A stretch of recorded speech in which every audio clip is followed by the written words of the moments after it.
declared in Teso. Was it not so? It was officially, will remember what we did. Of teacher welfare, issues that affect us. Because we cannot talk about performance when we are not addressing the challenges teachers are facing. Yeah, because a teacher that is not comfortable, is not happy, is not motivated, cannot be able to deliver effectively for the child. I think we need to push for a structured system where it is automatic once a teacher has served for a certain stipulated period of time as a deputy, he qualifies to be promoted to be a principal. Just like I want to echo again what the Secretary General has said, employment, let it be on first come, first serve. I graduated last year. My sister graduated this year. Let me be the first to be employed before my sister. If that can be strictly adhered to, then we shall be able to achieve fairness in the true meaning of fairness in terms of employment. But as we all know, that is not the case now. When people are employed, you will find somebody who graduated 5 years down the line after you is already been absorbed.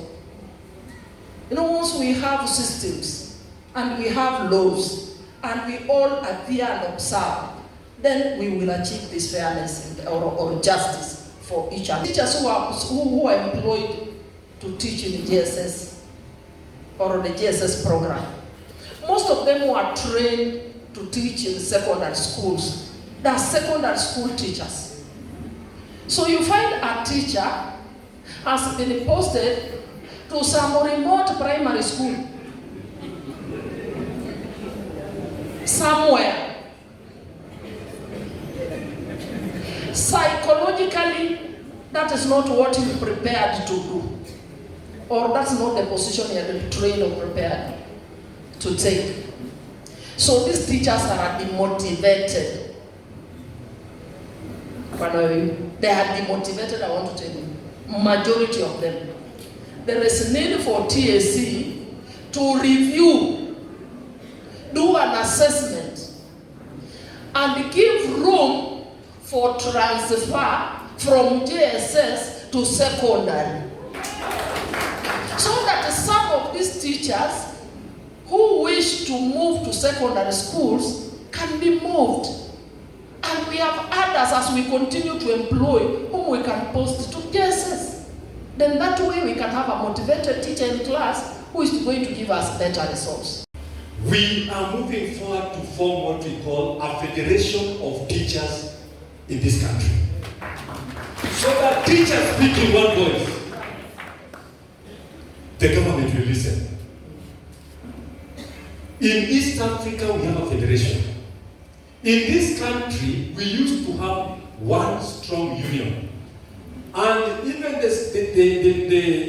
legal notice 534, you remember the legal notice? Yes. We were able to flash out the legal notice 534, courtesy of the union that was one. Are we there? Yes.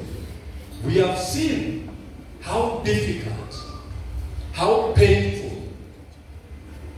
and how challenging it is to run different unions in one outfit.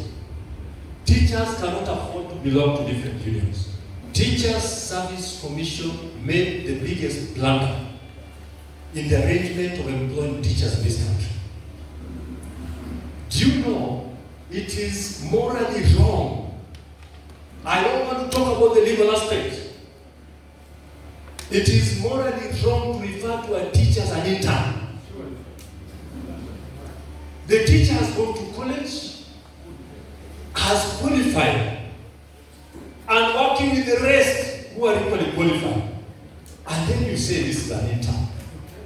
Why I say Teachers Service Commission made a mistake. Once this number of teachers was given to them for employment, they ought to have aligned the employment of these teachers as per the regulation, the code of regulations for teachers in this country. It is clear that you can only employ teachers in two forms. One, permanent and pensionable. Then two, contract. And within the contract, you must say, the contract is for how many years? No single teacher should be employed as an intern. As we meet Teacher Service Commission in the CBA, we must candidly talk about the career progression guidelines. Are we there? Yes. This is an animal that has frustrated teachers to levels that cannot be measured.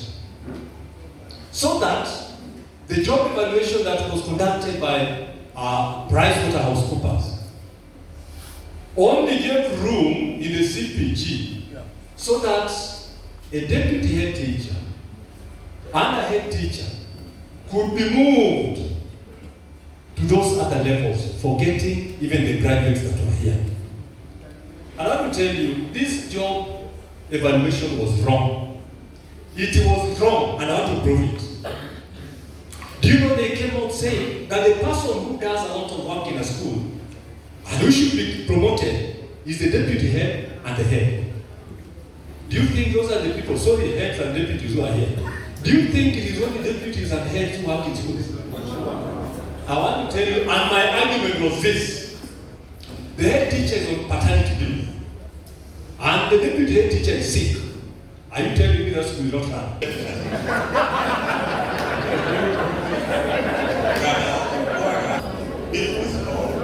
Bill